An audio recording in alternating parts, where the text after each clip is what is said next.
to keep right.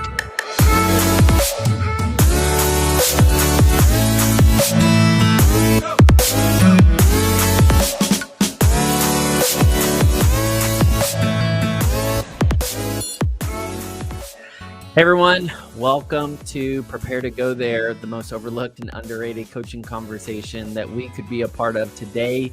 That's just my opinion, but I'm convinced that our future deserves our focus today.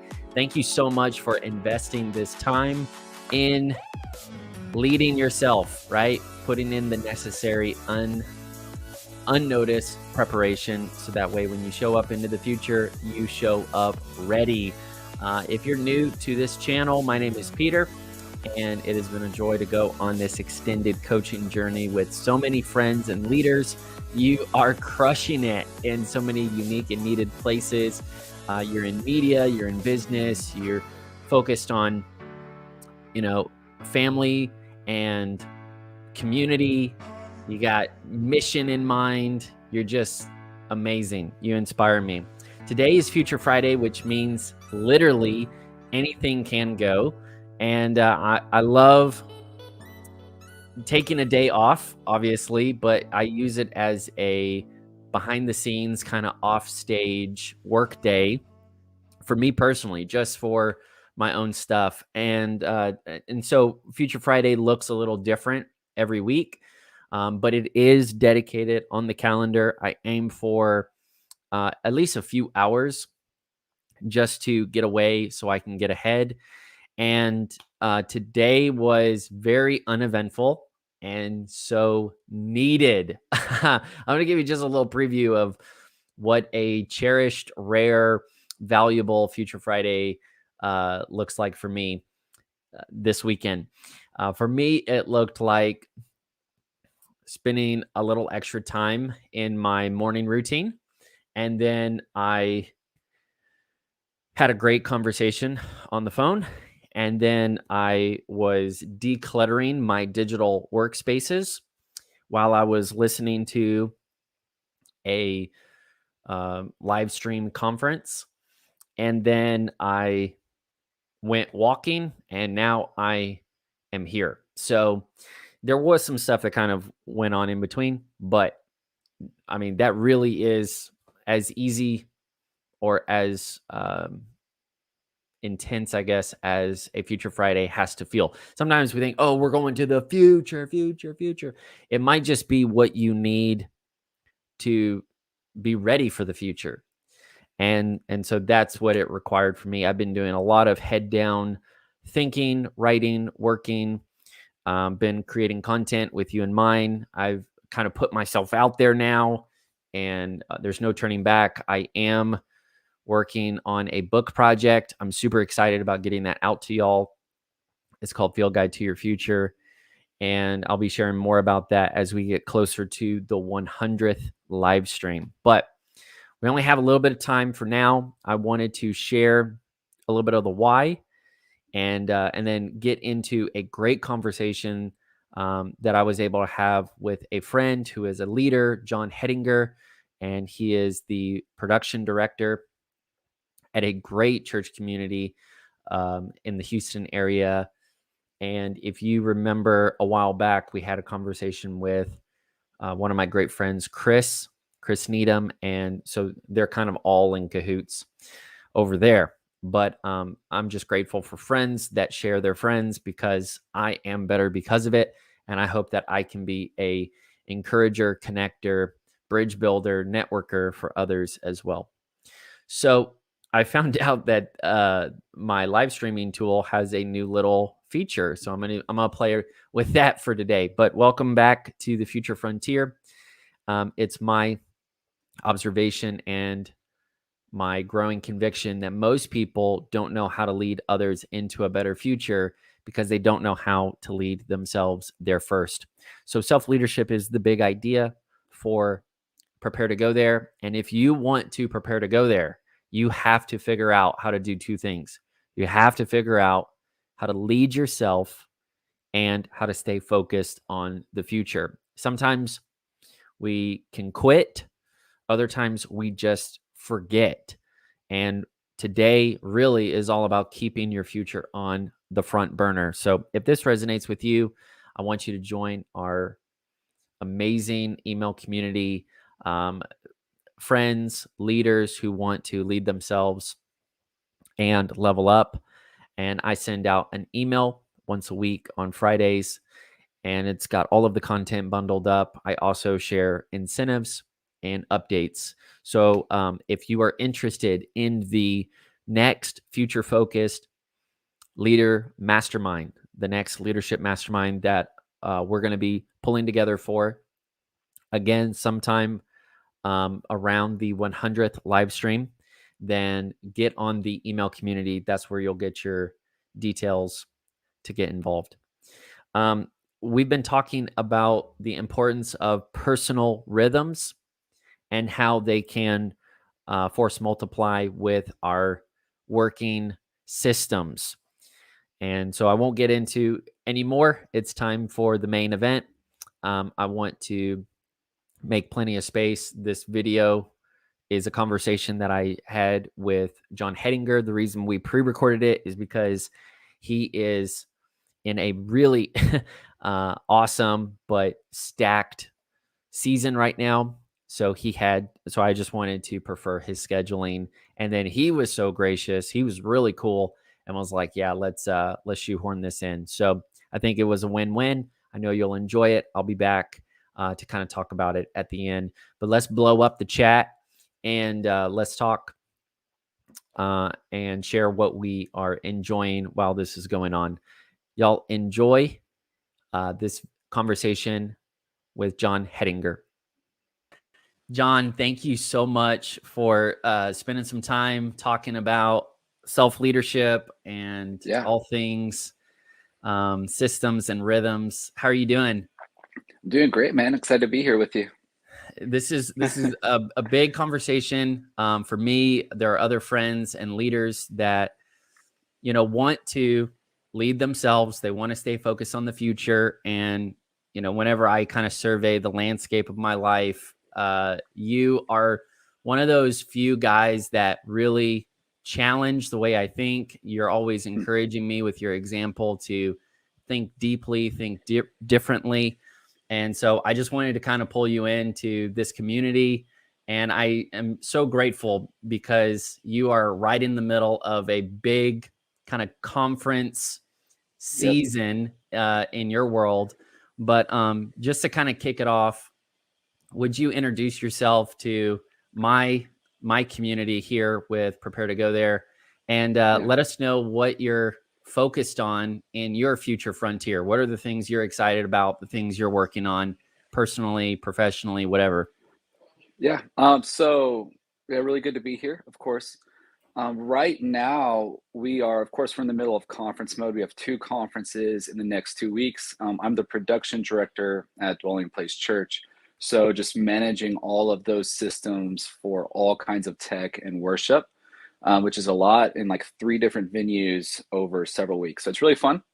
But we are also simultaneously working on launching a music publishing label this week as well, and launching some original music for the first time, and really wanting to be a place where we can steward the music, not just of the church here, but of churches around the world, and just help them release their sound is the ultimate goal. And so we're just launching a lot of new stuff, and that's kind of where my focus is. I'm just always doing something new. I never am doing the same thing from month to month. And so it's really fun, exciting, and it requires, I think, like a really good understanding of yourself and systems and leadership and all of that. So this is a really fun topic for me. Absolutely. And I mean, you already said so much in just a soundbite there, but just to kind of fill in some context here, you're an amazing friend, leader, husband, dad. You're a pioneer thinker. So this is definitely your space, and I'm just so grateful that we can kind of make a little bit of a pocket. You were kind of joking. You said you put a little recording sign on the door just to see how long that would last. So this is I give us perfect. about 2 more minutes. Yeah, exactly. So let's just kind of get into the first big idea, which is just self-leadership in general. You've been a part of a mastermind that I got to host, I think, for my birthday. And then Yeah. and you've been kind of keeping track with the content here. How important is self-leadership to you? Why do you think it's so important that we harp on it, so often? Yeah. Yeah. Just kind of give us your take on leading yourself. Yeah, so I'm a high productivity person. I love productivity. I love studying it. I love leadership and just improving efficiency. And so and you've actually taught me a lot, Peter, with some of your stuff that you've done in the past with journaling and daily check-ins but for me personally, I think some of the biggest values of self-leadership that I've learned is that unless I truly understand myself and how I work, how I do things, then I can get in a really unhealthy mode trying to accomplish certain goals. And so I'll go in like deep on one goal, whether it's understanding audio systems or video systems, I dive in deep to the negligence of my family or my spiritual life or my emotional life, right? And all of those are connected, right? If you're physically unhealthy, spiritually unhealthy, emotionally unhealthy, whatever it is, like they're all connected and they're all going to drain or feed each other. Mm-hmm. And so for me personally, self leadership is understanding myself so that then I can stay healthy. And the healthier you are, it's the sharpening the axe paradigm, right? So it's easier to learn, you can grow. As a really good example, I became the Spanish pastor at our church about 5 years ago, 6 years ago, and I didn't speak Spanish. Um, and my wife was my translator, and I tried to learn Spanish for a year, and it was completely worthless. Like I never learned anything. Like I would study, I knew how to say like orange, apple, and I would go talk to somebody and say like "Cómo estás?" And then like as soon as they started talking, I was done. Like I couldn't, I couldn't respond. It was really bad. I'm the Spanish pastor. I'm supposed to be pastoring these people. And so after a year of not learning anything, I was like, okay, I need to take a step back. Like we need to examine this, we need to analyze. And I spent 3 months just studying how to learn Mm. and how to learn a Wow. language. How do you learn? And then I started over after that. And then within a year, I was able to be conversational with people. I started preaching in Spanish some.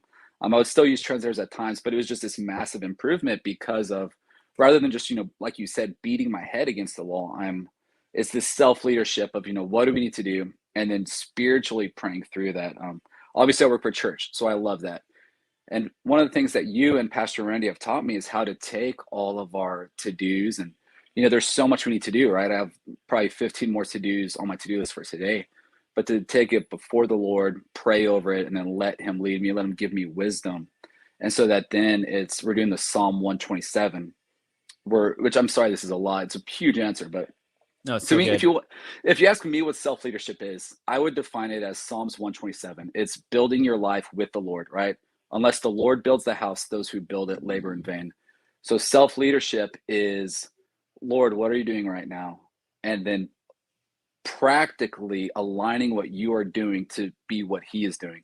So that you're laboring what He's laboring on, you're watching what He's watching on, right? And then what we build with the Lord then becomes our inheritance, as you see at the end of that chapter. Oh man, it's so good.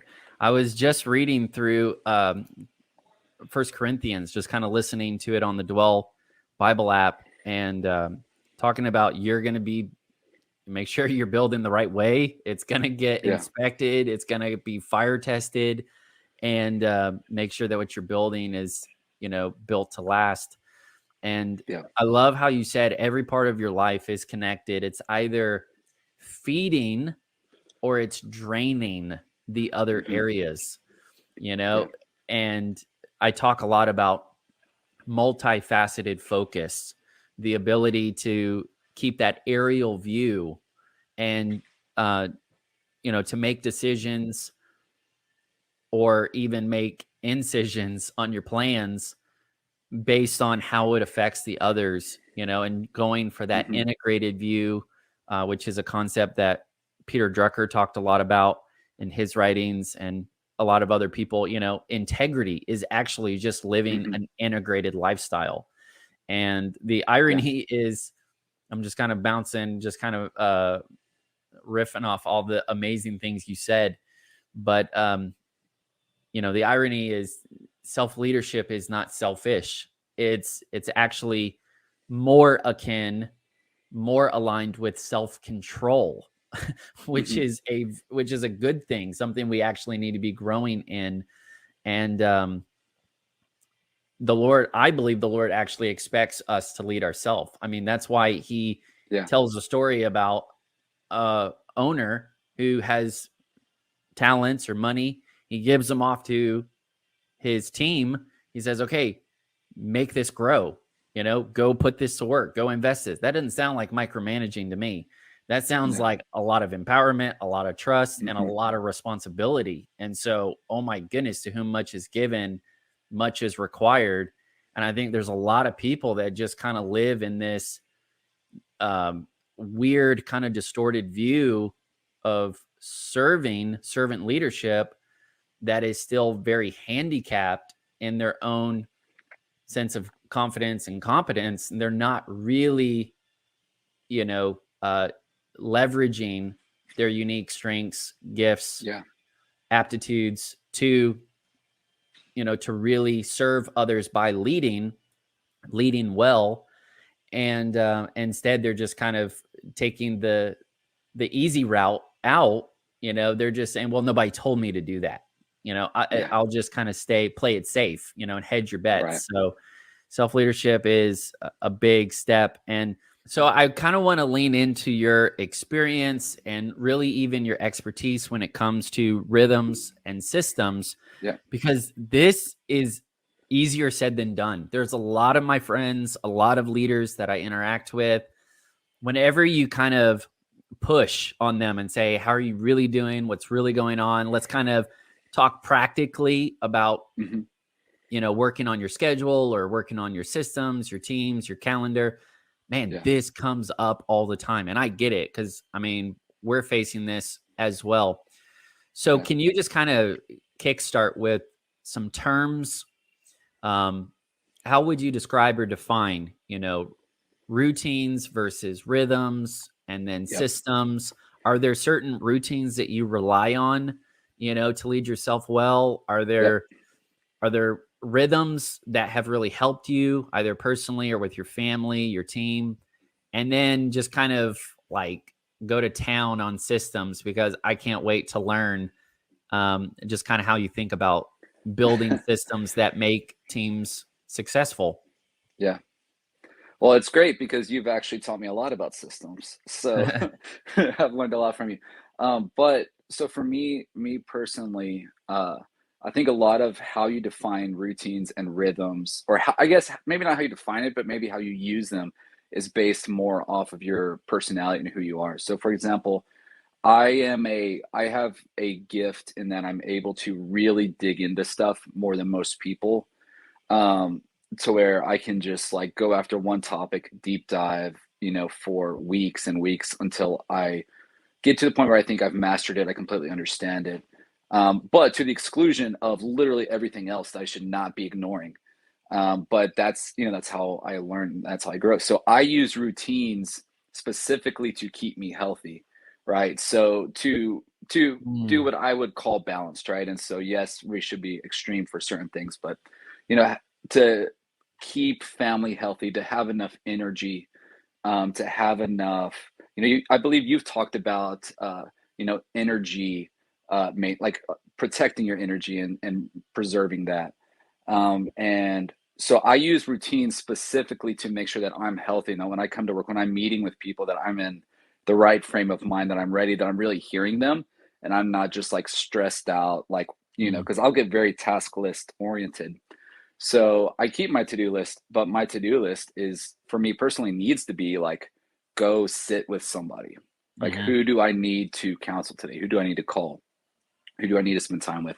And my employees, like, who do I need to spend time with? Who do, in the morning before I start, that's part of my routine, is to make sure that I'm personally, as a Christian and a pastor, to make sure that I'm prayed up, that I'm in this Holy Spirit, that I'm overflowing. My boss has learned me well enough that, he'll be like, "Hey, are you oily today?"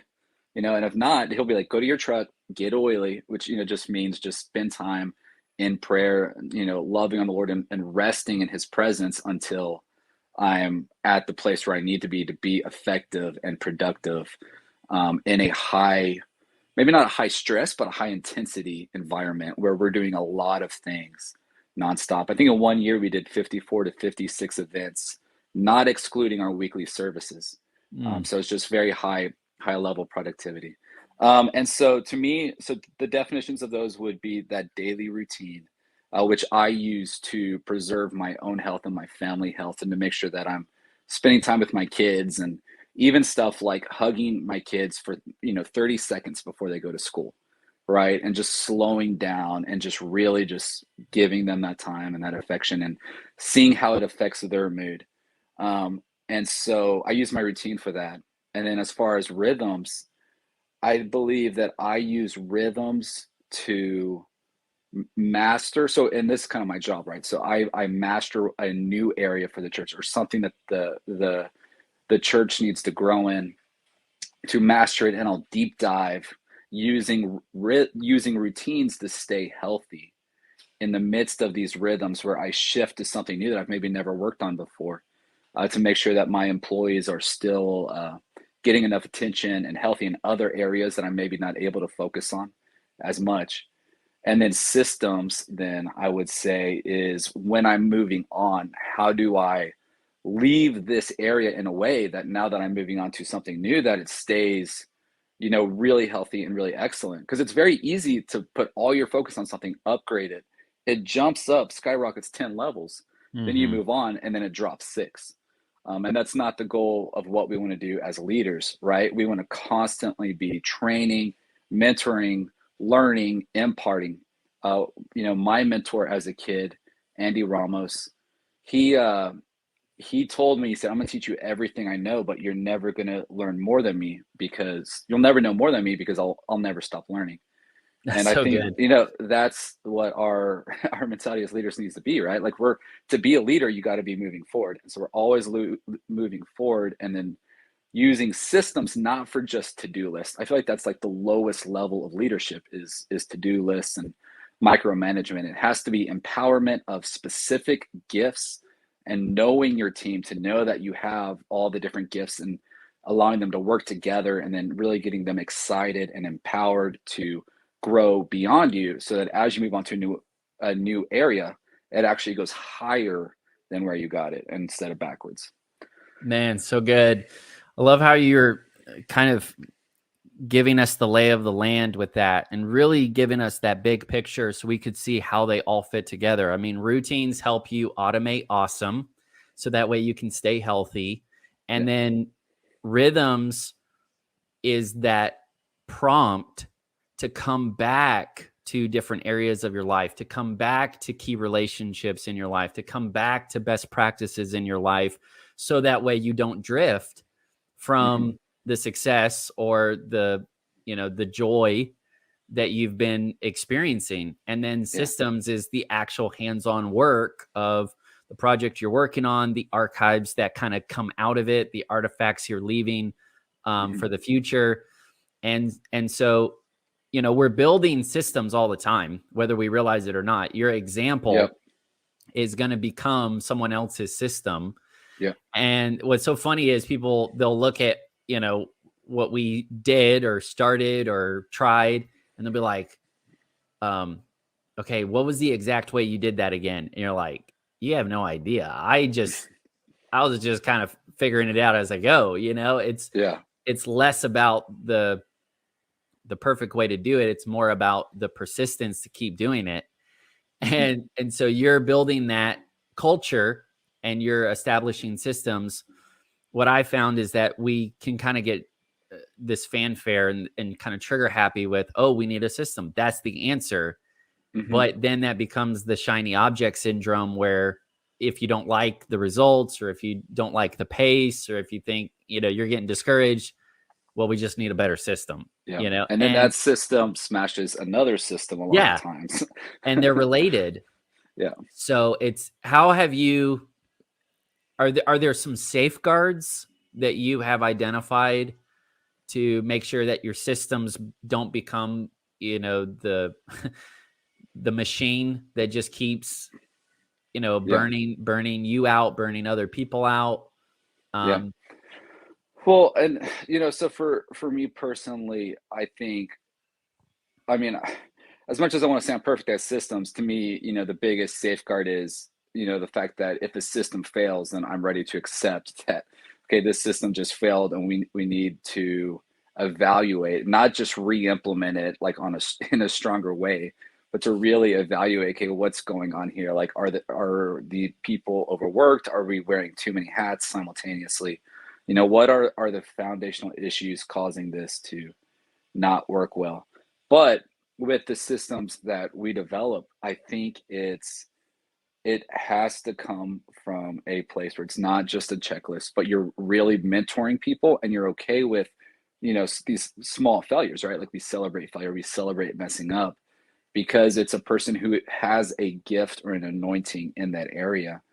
And the focus of a system has to be to the people, right? Not just the checklist. It's got to be the people and training the people and developing the people in an area that they are called to. And I think a lot of times systems fail because people are in the wrong place. And so mm, for me, the safeguard, I guess, and I don't know, I would actually love to hear what your safeguards are. But for me personally, it's just I'm never afraid to stop evolving. Like if the system's not working, like I'm almost too trigger happy with like, okay, let's do this radical shift and launch it, right? And just moving as long as the people are right. yeah. It's like the John Maxwell thing of, for the organization to grow, your leaders have to grow, right? Yes. And so that's all. If your system is developing leaders and growing the people, then the structure of the system may shift, but the people making up the system will succeed eventually, as they keep developing, as they keep growing.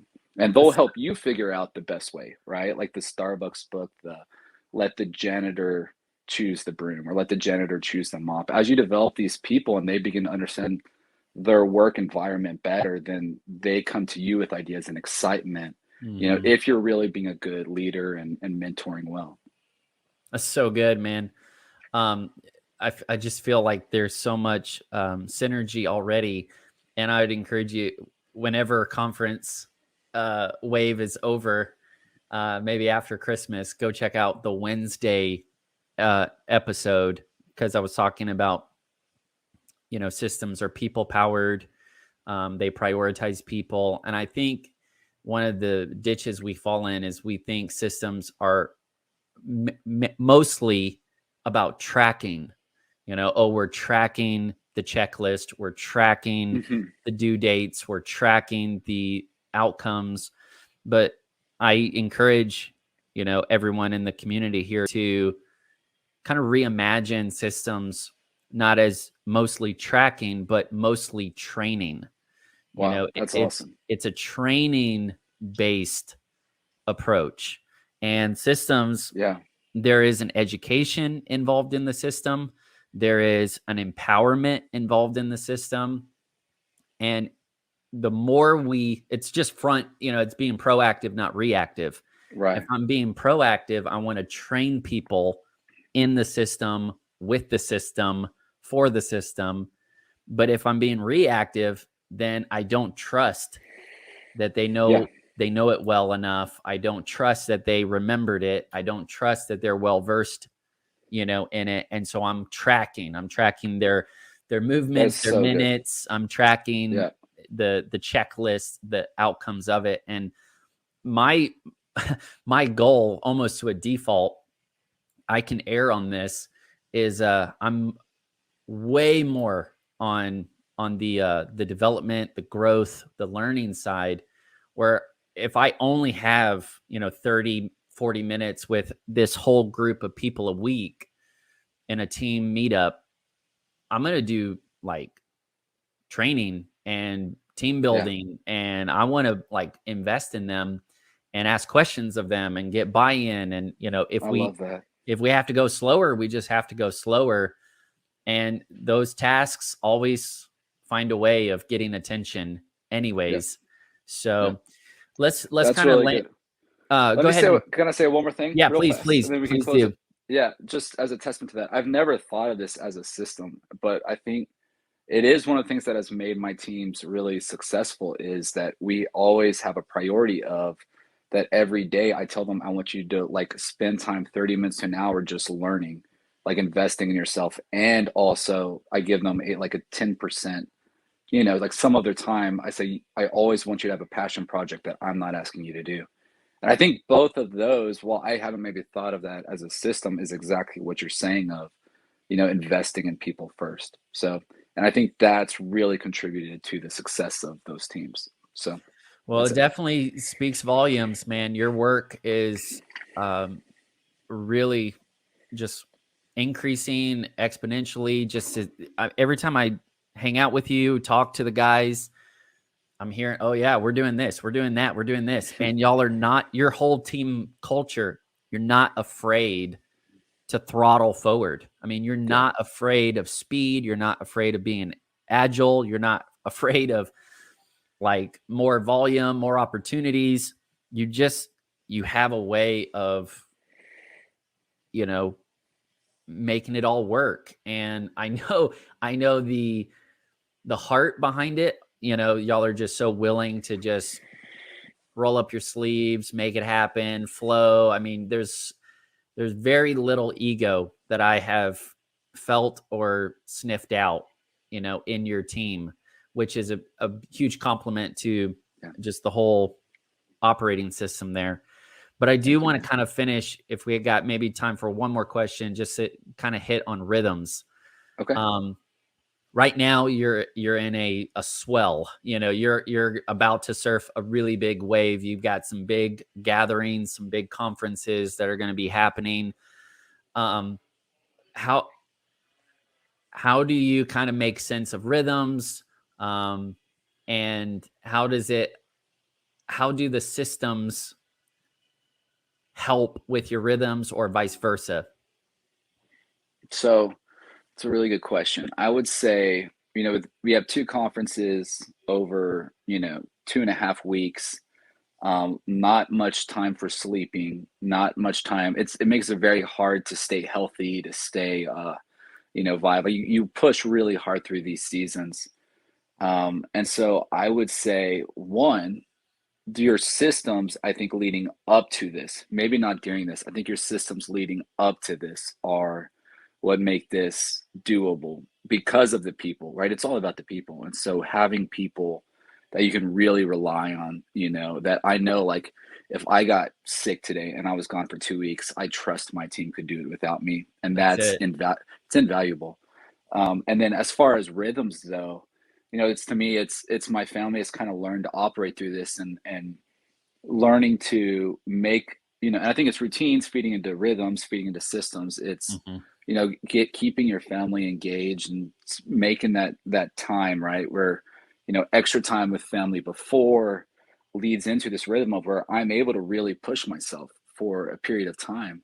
Knowing that I gave extra time to my family before and after, and I'm not really losing anything out of my family support. And I think that rhythm just really makes it to where as my weekly schedule looks drastically different, I'm able to really thrive and push hard, um, and staying oily, as I said earlier, right? Hmm. And celebrating. And the other one too, I think, which is probably a massive key to a healthy rhythm and a healthy system is you just have to refuse to stress.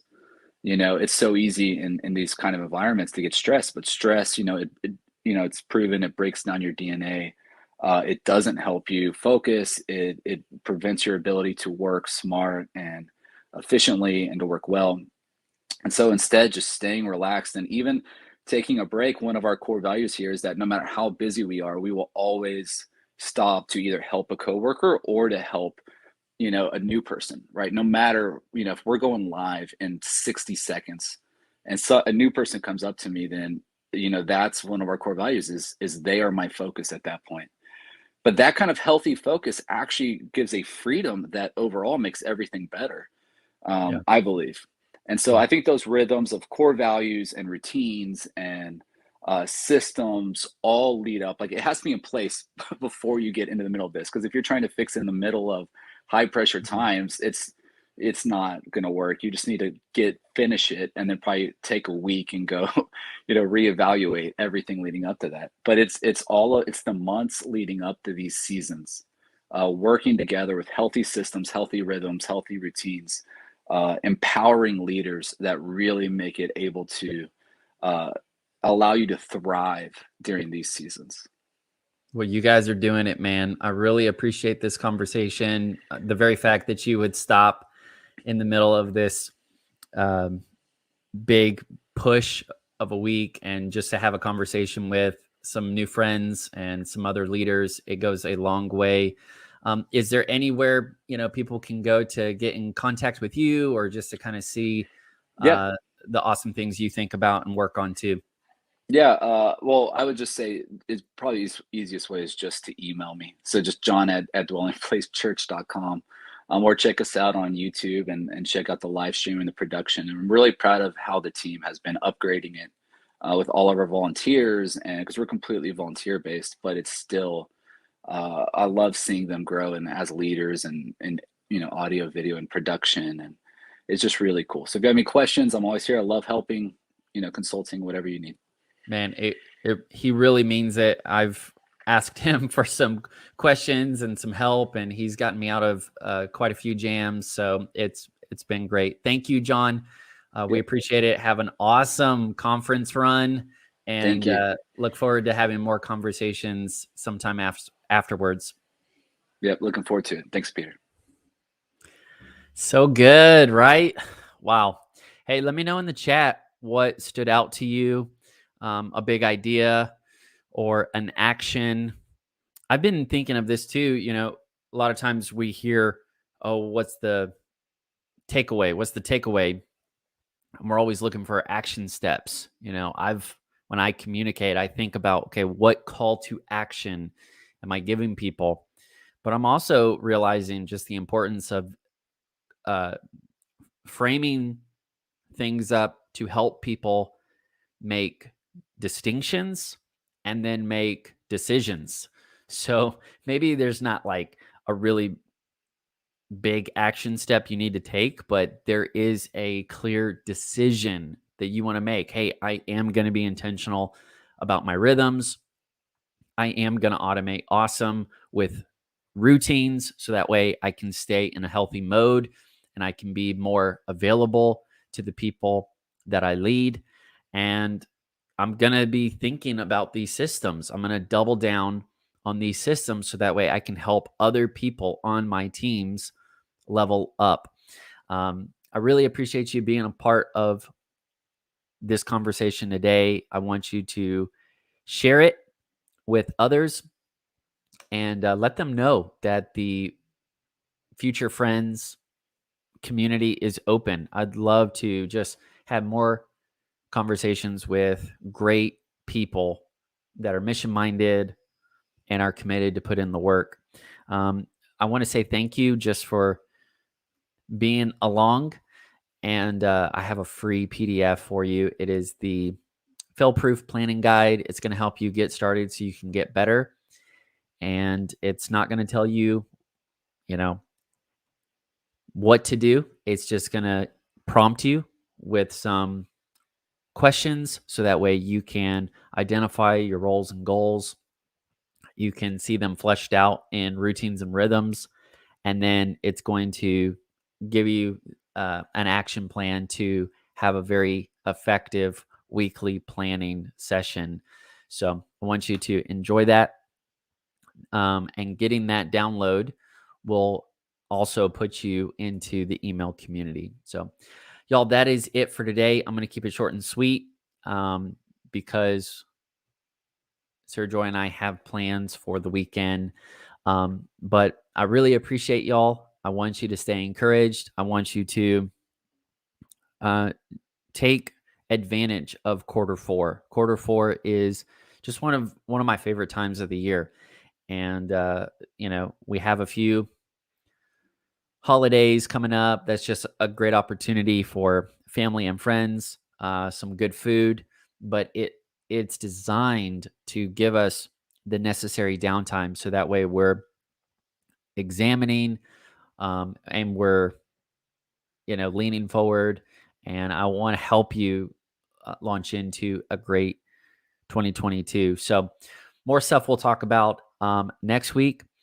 We are kicking off a brand new topic, uh, and it's going to be about delegation. I really believe in delegation. I think delegation is proof of concept. Delegation is not something that you hate doing, but delegation is something that you have personally traveled through, something you have personally worked through, and now you're able to share that load or broaden your territory with a team. And so I'm going to try to help you um, get started. If you're just getting started with delegation, if you've never delegated to anybody, this one's going to help you. Or if you're frustrated and you're saying, man, I wish I could delegate, I just don't have anyone to delegate to, you might have the wrong mindset about that. And so we're going to be kind of exploring that from a few places. And then after that, we're just pretty much just going right into the 100th episode of Prepare to Go There. So it's going to be a time of celebration all around. And I'll have some more updates for you then. Stay awesome. Remember, you're going places, and that's why you have to prepare to go there. See you later.